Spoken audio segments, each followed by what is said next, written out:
देश की ताकत तीनों है, महान जवान, किसान और जनता महान। हजारों घर जले, फिर चली गोलियां। असम के गोलपारा में आग और आंसू की राजनीति। राहुल खड़गे की रैली के बाद हिंसा, सीएम शर्मा का आरोप।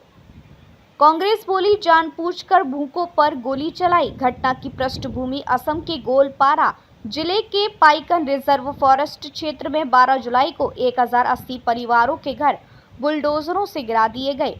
ये सभी परिवार, जिनमें अधिकतर बांग्ला मूल के मुसलमान थे, कई पीढ़ियों से उस जमीन पर बसे हुए थे। सरकार का दावा था कि ये अवैध अतिक्रमण था, बिना वैकल्पिक पुनर्वास की व्यवस्था के लोग वहीं तिरपाल के टेंट में रह रहे थे। प्रशासन का दावा है कि बाहरी लोग भी मुआवजे की उम्मीद में वहां डेरा जमा रहे थे, पर प्रशासन ने 17 जुलाई को उस क्षेत्र को शेष दुनिया से काटने की कोशिश की।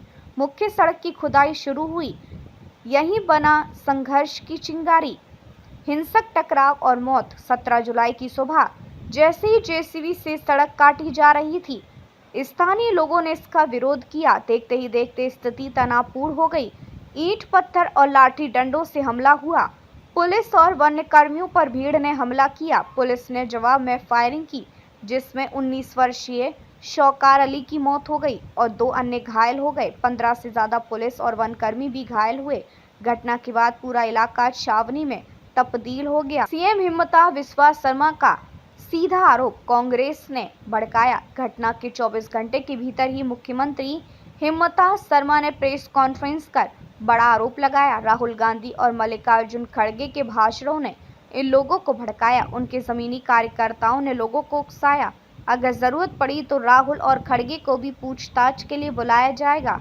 हिमंता बिस्वा शर्मा मुख्यमंत्री असम शर्मा का दावा है कि कांग्रेस नेताओं की यात्रा और भाषण के बाद ही स्थानीय कार्यकर्ताओं ने रात में हिंसा की तैयारी की। पुलिस ने 21 लोगों को गिरफ्तार किया है और एक युवक को मुख्यमंत्री को धमकाने के आरोप में हिरासत में लिया गया है। कांग्रेस और विपक्ष का जवाब, यह भय पैदा करने की साजिश। कांग्रेस विधायक अब्दुल कलाम रशीद आलम और सांसद रकीबुल हुसैन ने मौके पर पहुंचकर पीड़ितों से मुलाकात की और मृतक शौकार अली के अंतिम संस्कार में हिस्सा लिया। आलम ने आरोप लगाया कि सरकार ने राहत सामग्री पहुंचने से रोकने के लिए सड़क काट दी है, कोई खाना पानी नहीं, और जब लोग विरोध में उठे तो सीधे गोली मार दी। ये डर फैलाने की चाल है ताकि बाकी लोग चुप हो जाएंगे। एआईयूडीएफ विधायक रफीकुल इस्लाम ने कहा कि ये स्थिति गाजा जैसी हो गई है, जहां लोगों से घर छीना गया और फिर राहत भी रोक दी गई। बड़ी तस्वीर। असम में जमीन और जनसंख्या पर सांप्रदायिक राजनीति का आरोप। शर्मा सरकार का दावा है कि वन भूमि को अवैध कब्जे से मुक्त कराने की मुहिम है, लेकिन विपक्ष आरोप लगा रहा है कि ये केवल एक राजनीतिक धार्मिक एजेंडा है, जिसका लक्ष्य बांग्ला मूल के मुस्लिमों को विस्थापित कर वोटर लिस्ट से बाहर करना है। सीएम शर्मा ने खुद कहा था, जिनको यहां से बेदखल किया गया है, उन्हें स्थानीय वोटर लिस्ट से हटाया जाएगा। इससे असमिया समाज सुरक्षित रहेगा। चौंकाने वाले आंकड़े विवरण। हालिया गोलपारा बेदखली 1080 परिवार। जुलाई में कुल जिलों में कार्रवाई। 4 जिले, 1 महीने में उजाड़े गए परिवार 3300 प्लस। 2021 से अब तक कुल बेदखली 50,000 लोग। कुल जमीन 160 वर्ग किलोमीटर।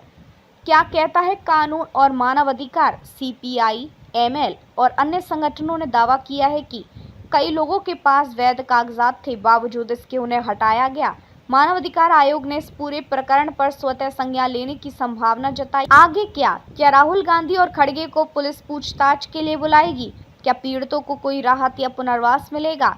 क्या यह मामला चुनावी राजनीति में नया ध्रुवीकरण लाएगा? निष्कर्ष, असम में यह सिर्फ बेदखली नहीं, यह एक गंभीर मानवीय संकट है जो सीधे राजनीतिक, धर्म और जनसंख्या संतुलन के मुद्दे से जुड़ गया है। सरकार इसे कानून व्यवस्था का सवाल मानती है, लेकिन विपक्ष से जनसंहार के पहले कदम के रूप में देखता है। इसका असर आने वाले 2026 विधानसभा चुनाव और असम की सामाजिक बनावट पर पड़ेगा और शायद राष्ट्रीय राजनीति को भी झकझोर दे। देखते रहिए changing future TV. Like, share और सब्सक्राइब करना ना भूलें। देश, दुनिया और भविष्य की सबसे बड़ी खबरों के लिए।